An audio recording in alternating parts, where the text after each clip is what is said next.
Hey there, it's Tom Ryan, founder and CEO of ICR. Before we get into the next episode, I wanted to ask that you subscribe to the show. It'll help us get even more unique and interesting guests on the podcast and in turn continue to educate management teams and the growing ecosystem that creates value for fast-growing private and public companies.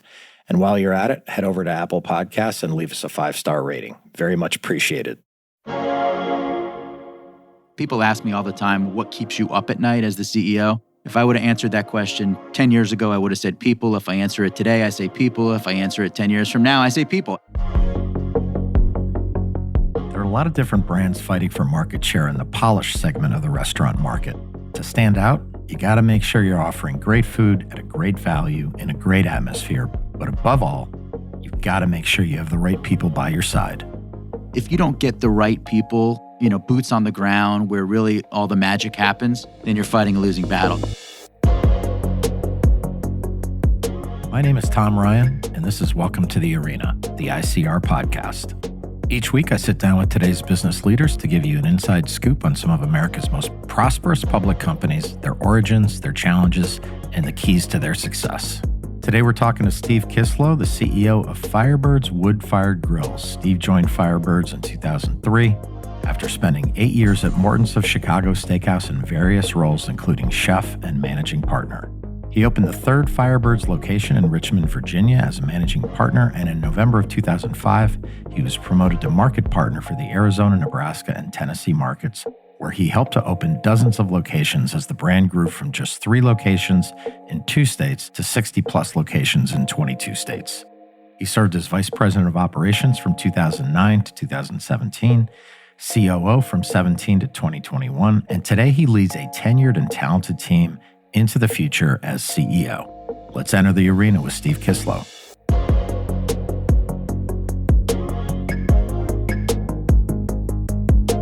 So we'll get to Firebirds in a minute, but I wanted to talk about your background because it seems so interesting. I don't think I've ever met a restaurant CEO who has a background as a chef. Maybe talk about how your career started, what led you to the Morton's opportunity, and then ultimately to Firebirds. Sure. Well, I think like a lot of people, I fell in love with the industry like 36 years ago when I started working at McDonald's. So it really started at the Golden Arches and fast food. And I think in this industry, regardless of the category, I think while your opportunity is to, give people the human needs of putting, food on their plate, but also the smiles on their faces. Yep. And it's really about giving people a place that they can escape. So I think from there, I was a server when I was in college. It was just, I was really interested in the industry, and that interest began to grow as my palate changed, and I wanted to learn more about wine and hospitality. And that's really, during college, what wound up eventually leading me to Morton's. Yeah. And then how did the Firebirds opportunity come to you, and what about it kind of clicked with you? Like, hey, this is a gigantic opportunity that I'm not going to pass up. Yeah. Well, after spending 8 years at Morton's, I was really fortunate to work with a lot of mentors and people that helped me in the industry and become a better leader. And one of those mentors had left Morton's years before and eventually started Firebirds. And when the brand was getting ready to scale, called and said, hey, we're getting ready to grow this thing. It feels really good. Would love you to come aboard. So at that point, I had a pretty good thing going at Morton's. I was a pretty young man doing well, but I really wanted the opportunity to put my thumbprint on something. Yep. And with, being able to open the third restaurant at a brand led by restaurateur Dennis Thompson, who, seemed to have the Midas touch throughout his career. And I thought this is the opportunity right now that I don't want to look back and say that I didn't embrace. That's like such an exciting feeling, right? When you're just like, I'm going for it. And it has to work, right? 100%. When it's so young and new and you get to make a difference and make decisions and do everything. Yeah, exactly. So for listeners who may not know, what is Firebirds Wood-Fired Grill? Maybe talk about the geographic footprint, where you are, the scale of it, and really where you fit in the landscape. So we'll soon be 69 restaurants in 23 states by the end of this year. We operate in that polished casual space. I really think it's about the wood-fired grill, and there's a lot of restaurants that cook on a wood-fired grill. I'm not sure anybody leans into it quite like we do. We like to say that the Firebirds experience really starts in the parking lot when you get out of your car and you can smell that wood-fired grill. Yeah. those emotions that it invokes. And then you get into the restaurant and you've got, a high energy. I think one of the things that's a little different about our brand versus others that play in that polished space is that, we really have an affinity for families. So it's not like it's polished where it feels like it's stuffy. It really leans more towards a little bit of, especially in our newer restaurants, a brighter color palette, high energy. The kitchen is open, so it kind of brings that Showtime vibe. Our fire bar area has got a beautiful display of bottles behind the bar that are sort of backlit. And then everything we do revolves around that wood-fired grill, from the bold flavor profiles in our food. We even, allow the fire to kind of kiss some of the items at the bar too, some like fire roasted juices and things like that. So yeah. I think really that's what it's about. It's that wood-fired grill and those emotions that brings and that gathering that people think about when they think about campfires. Yeah, and for people who don't know polished, you would describe that as like a step below kind of the big white tablecloth Morton, like formal waiter in the maybe bow tie, right? Is that kind of where it fits in? Exactly. I think the beauty of that space is it's still very approachable and comfortable. Yeah. Yet we bring certain nuances of fine dining into that more cozy, comfortable, and approachable environment. Yeah, and it sounds like it could be like an everyday thing or every week thing versus like, oh, it's my birthday or anniversary, right? Where it's like a once a year thing, right? Exactly. It's we want to be part of the starting rotation. It's not just an anniversary. People are coming in for family meals and to-go food. Off-premise business is big. Catering, you're coming in for happy hour. So there's really a lot of different ways that the consumer engages with the brand. Yeah, so I'm glad you brought that up. It's a good segue. So you're obviously primarily focused on the dine-in experience, but maybe talk about the other channels and how that's evolved since COVID. Speaking to the business interruption back in 2020, we really thought outside of the box because we had to. And then we realized, it changed the business. We realized that the consumer wants the off-premise product. We were fortunate that we really built the infrastructure necessary for it in 2019.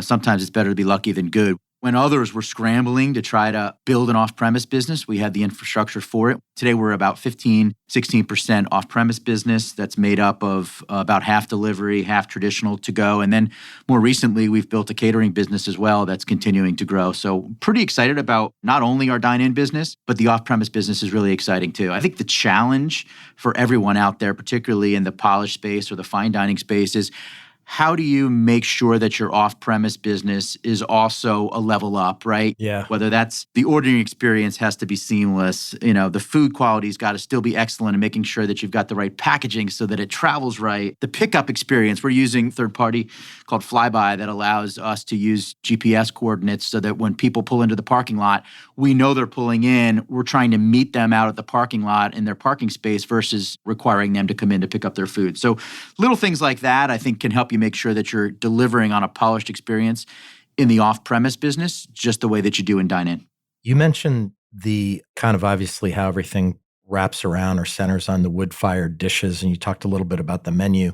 How do you approach innovation of the menu, and how has it evolved over time?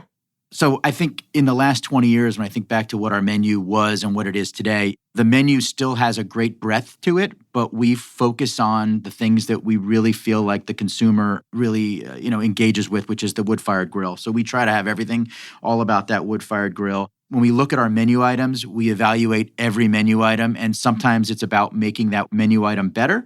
Sometimes it's about retiring a menu item to bring in something new that may be a new trend that feels like it's going to stick.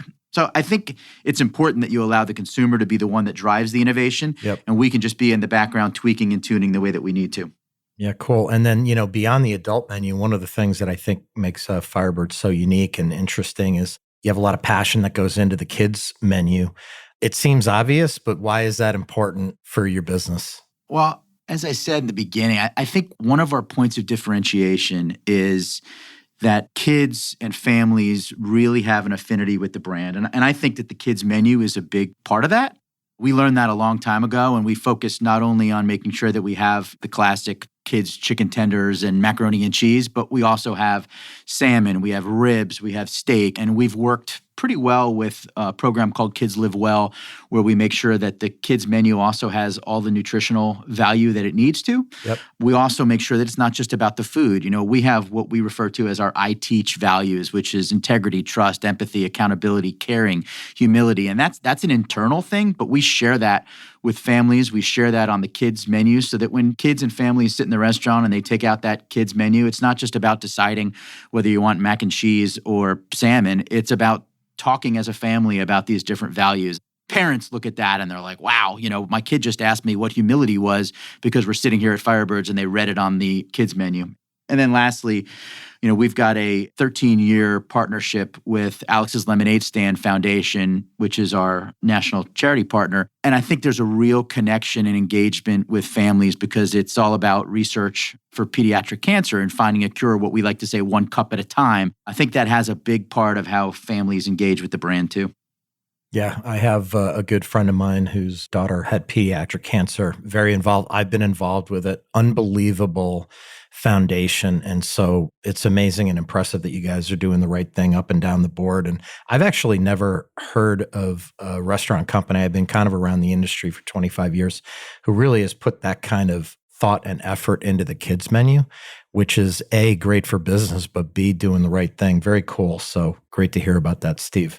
Switching to performance, I know that in doing some research, you've had kind of a boost in AUVs in the recent years. What do you attribute to this up and to the right trajectory in kind of AUVs and performance? I think during the business interruption in 2020, 2021, the ability that the team had to be creative, think outside the box was really important for that. Some of our growth was through traditional to-go delivery, catering, all was part of it, but also dine in. I think we gained market share because when others were trying to figure out how to do less because they couldn't do it, we were doubling down on hospitality. We were doubling down and increasing menu categories and giving people more option. And I think we gained a lot of market share during that time. I think it also is pretty important that we had really good and supportive private equity where we were well capitalized and we were allowed to play offense, where I think there were some brands out there that were required to sort of shut down and play defense and hope that they were going to make it through the other side. And I like to say that, hope is never a strategy. And we really focused hard on making sure that when we came out on the other side, we gained all that market share. And I think we came out stronger than ever. Yeah. Given how many years you've been in the industry and, obviously doing this for a long time, what's your philosophy on taking price in like an inflationary environment? And how do you look at it short-term versus long-term? You have a professional investor behind you. How do you kind of deal with all of that?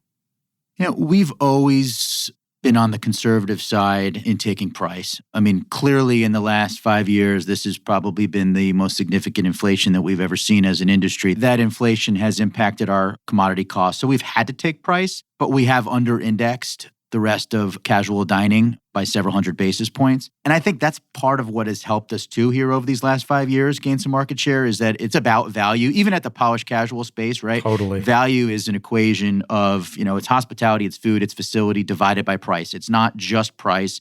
It's about the experience that you're creating for the price that you're offering. And is it in fact worth it? And if you lag behind the rest of the industry on taking price and you don't get piggish and greedy, I think you come out on top. I agree with Steve. We've seen a lot of restaurant chains get greedy on price and then their traffic plummets. Firebirds, on the other hand, has ridden that conservative pricing strategy to impressive growth and gains in market share, and I wondered if that would translate into further expansion. So first of all, our growth strategy right now is what I call grow where you know. The first 25 years in existence, and we'll celebrate 25 this year, we've gone out to 22 states. So the tough part about that is, there was risk involved. And, when you look at a map, you're like, oh my goodness, what brought you here? Why'd you go here? How'd you go there? Yeah. And while I can't answer all those questions because I wasn't leading development during that time, I can tell you that we are very successful across all the geographies. Yep. And the beauty of that now is that we have a lot of states that we have 1, 2, and 3 locations, which lends itself to really have a great infill strategy. We don't need to go blaze trails in California and New York and all these states where we don't necessarily need to go right now because we have opportunities in white space in all the states that we already have great brand awareness. We can leverage multi-unit efficiencies. We can leverage distribution efficiencies. So really strategically, we are infill with just a couple of adjacent state opportunities that we'll embrace. As far as growth goes, it's 10 to 15%. We're going to open anywhere between 5 and 8 locations a year, which on a base of 70 feels responsible, but yet exciting all at the same time. So I think, as far as places that we're focused on right now, we've got a couple more locations in 2026 that we'll do in the Phoenix market. We're going to enter the state of Kentucky here over the course of the next year and a half. We've got some new North Carolina locations that we're excited about. And then some expansion plans too across Nebraska, Missouri, Kansas. So a little bit here and there. We love the Southeast. The Southeast seems to really like us. We still see a lot of great opportunities in that part of the country, but also sprinkled through the rest of the country where we already see a lot of success. Yeah. I mean, without sharing specific numbers, has the box changed over time and kind of unit economics? Over 25 years, I assume you've learned a ton about square footage and efficiency, and talk about how that's evolved over the years and what your opportunity is for development, the flexibility in that. Yeah, I mean, if you think all the way back to some of our legacy locations, they ranged anywhere from 7,000 to 8,500 square feet. So they were bigger boxes. As we've grown the off-premise business, and we've learned that we can be a lot more efficient in the size of our box, in the way that we build the box, we're now building most of our restaurants anywhere from 5,300 to 6,300 square feet, and doing the same volumes that we were in north of 7,000 square feet. So that's certainly exciting and has definitely opened up opportunities in some great prominent end caps that maybe historically we would have needed to be on a ground lease in a larger box. So That's really exciting to see. And it certainly continues to help us from a return on cash perspective. It's gotten more expensive to build these things, so we've got to make sure that we're able to value engineer that box. And it's been great to see the volumes grow at a much higher rate than the cost of construction. Yeah. How do you balance growth with the whole customer experience? Meaning, as you scale and professionalize and all of that, I think some concepts lose identity a little bit. How do you keep that culture going and training and making sure that all the people who work there are energized and on the same page? It just seems like such an impossible job to me. How do you do it? It's evolution, not revolution. I think if you think about everything that you do every day, how can you be better tomorrow than you were today? Then you're constantly making small changes along the way, and you're staying relevant without necessarily one day waking up and saying, what happened? We're no longer relevant. Now we need some back to the basics plan. If you never leave the basics to begin with, you never have to go back to them. So, just focus on getting a little bit better every day in the food, in the service, in the facility, in how you select, how you train, the environment that you're creating for people, in everything that you do. I don't think you ever get to that point where you wake up one day and say, what happened? Because, you've been focused on it all along. What's the most important job in the restaurant or regionally or whatever? Is it kind of the GM? Yeah, I think everything begins and ends with that unit manager and making sure that you have the right leader out there in the field, right? And I think we have world-class leaders through the executive team, through our middle management and, regional managers, and we've got some really great tenure across the board. And all of that is really important from a strategy perspective, from a leadership perspective. But if you don't get the right people, boots on the ground where really all the magic happens, then you're fighting a losing battle. So we spend a lot of resources and time to make sure that we get that selection piece right. And then we train them right. We give them the resources to continue to develop and grow in their career. And then, of course, we provide them with an environment where they're energized, they're safe. I mean, people ask me all the time, what keeps you up at night as the CEO? If I would have answered that question 10 years ago, I would have said people. If I answer it today, I say people. If I answer it 10 years from now, I say people. And I think as long as that's what we're focused on, and that is the most important piece, we're going to continue to find the recipe for success. How about stuff that's going on with the consumer right now? What do you think their mindset is? You turn on the TV and it's like inflation and doom and gloom and the war, like all this stuff that's happening all over the world. Do you find that people are trying to come to you to escape all that? Was there a period in the last year or so? Because I know that, the industry dipped certainly around earlier in the year. What do you think the mindset is for customers maybe looking out over the next 6 months? Yeah, I think there's always going to be a certain amount of noise out there that the media wants to share and wants people, to be distracted by. But, ultimately, people are going to continue to go out to eat. People want that experience. You're right. They want to escape. They want to come in and not have to think about it. So you had a little bit of a dip in the first quarter. Some of that was weather related. Some of that was some noise out in the political world and whatnot. But I feel like they've come back roaring. They're excited to go out to eat. I think the biggest thing is they're looking for a value. They're going to spend their money where they feel like it's worth it. Yeah. And it doesn't mean it's got to be, three-course dinner for $14.99, but it's about worth and it's about the experience that you're creating for them. And I think as long as you're focused on that, we're all going to be just fine. But I think it's quality and its value is really what they're looking for. Yeah. I mean, are there any new dining trends or guest preferences that you're seeing emerge in the last couple of years? Yeah, I think some, liquor, beer, wine sales and, having the right either zero proof or lower ABV offerings, mocktails have become a little bit more important. So we're definitely seeing that grow and making sure that you have some of those offerings. I think the health halo continues to become important. I don't think you want to live in that space, but I think you've got to pay attention to it. So I definitely think that the trends are make sure that we continue to have no veto vote, meaning when somebody comes in and looks at your menu, that everyone at that table is going to find something that interests them. If they're looking for something a little healthier, they can do that. And the nice part of our brand as a wood-fired grill is having all those proteins cooked over a grill like that kind of lends itself to be, on that side. It becomes about the... Totally agree. Yeah, it's the smart choices that you're making on the side dishes, really, because all the center plate proteins can have that right health halo. So I think those are the two big ones. Yep. Bold flavor profiles continue to be important. But I love our brand. I think about things that I eat at the brand after 25 years. I still struggle to make choices. So I know that the consumer feels the same way, and that's a good thing. Yeah, for sure. You hit on technology earlier, talking about using GPS and kind of the delivery business. How do you think about technology more broadly? Because all this robotics are being funded and AI and, everybody's a valuation chaser. They want to talk about AI and how they're using it every day. I kind of think you need to stick with the HI, the human intelligence, for a while. But how do you think about technology as it relates and fits into Firebirds? Great question. Now, first and foremost, it can't be technology for technology's sake, right? You're right. There's a third party out there that's doing something to make, or at least they claim to make your business more efficient. The way I look at it is if it does not solve for a problem or meaningfully improve the experience of the guest or the team member, then it isn't something that we should be talking about. When as a team, we'll bring technology to the group. And my first question, they all know, is always all right, what is this fixing? What's broken right now that we need this? Or is this a nice or a neat versus a need? If it's a need, then let's talk about it and let's look at the ROI and let's think about how this makes the team members' experience better. Let's think about how this makes the guest experience better. But there's a lot of shiny new toys out there, and I'd prefer to just solve for need first. And that's kind of the approach that we take as a team. Makes sense. You talked about the GMs and the great teams that you have within the restaurants, but talk about the corporate leadership team. What's the culture with you all kind of at the top, and how has that evolved over the years?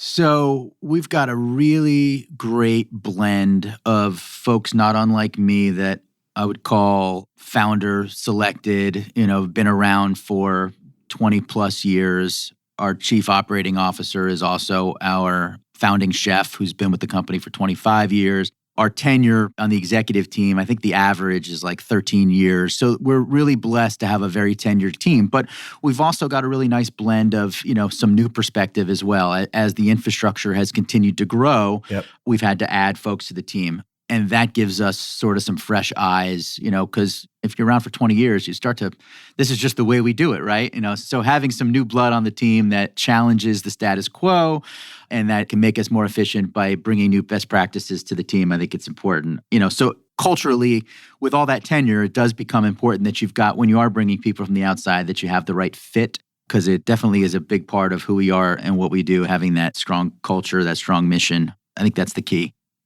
Steve, with all the opportunity that you have, and kind of what's interesting is when you pair up the dining, going to the restaurant with also the other channels, it feels like such a land and expand kind of opportunity, plus a ton of white space. I mean, what could the company be in 10 years from now? Well, first of all, we have an incredible equity partner in GSP that is Garnett Station Partners. And we've been fortunate. This is our third equity partner, and they've all been really supportive. And GSP supports our growth. We are really well capitalized. I think with all the white space that we have, the infill strategy that we have, we absolutely could double the size of the company in the course of the next 10 years. I see this 100% as a billion-dollar brand. That is where our sights are on at this point. And in the next 10 years, I absolutely believe that we can get there. Again, with pretty low risk, because when you think about it, if you're just adding 1 or 2 locations in the existing DMAs that we have, that opportunity is right there in front of us without going out and having to explore a whole bunch of new states. So that feels really good. We've also got some other exciting initiatives too that are coming here over the course of the next, 3, 4, 5 years that I think can act as a catalyst for our growth. So all that stuff is really exciting. I would say that I am as excited today about the organization and the growth and where it's going. And I know I share those feelings that the team has as well as we were back when we had 4, 5, and 6 restaurants. So, it's just as exciting today. That's incredible. And my last question, Steve, and this might be the toughest. I don't want to put you on the spot, but if someone's first time to Firebirds, what do they order? And I'll allow you to list 2 or 3 things. Only 2 or 3. We only have another few minutes. So, well, like I said, I think the secret of our success is the breadth of the menu. After 23 years with the brand, I still struggle to decide. I think appetizer, the lobster spinach queso is Old Faithful. It's been number 1 for 25 years. There's a reason for that. My kids still ask me when I come home to bring it home. They say you could put it on a shoe and eat it. It's so good, just about anything. It's delicious. For our cocktails, the Double Black Diamond Martini is our signature. Ooh, like that. Infused for 3 weeks with pineapples, and we squeeze all the vodka out of it. It makes an incredible cocktail. Salads, we've got the best Caesar salad in the business. I'm spoiled because of it. I can't order Caesar anywhere else because I just think it's so great. Seafood-wise, Chilean sea bass is over the top awesome. And then for steak, which is, I'd say what we're known for because of that wood-fired grill, I think my last meal one day will be a 16-ounce Cajun ribeye, medium rare with a loaded baked potato. Just unbelievable, outstanding. And then, of course, I can't forget dessert. So I'm going to sneak one more item in. And this one's interesting because I don't order cheesecake in any other restaurant. We don't have 150 flavors. We've got just one. But vanilla bean, really fluffy. And then we take the top and layer sugar over the top and caramelize it with a blowtorch. So you have that little crack on the top of the cheesecake. It's really just over the top, outstanding. So that would be my go-to perfect meal. I'd probably need a pretty good nap when I was done with that one that I just said, but good stuff. All right. You got me drooling.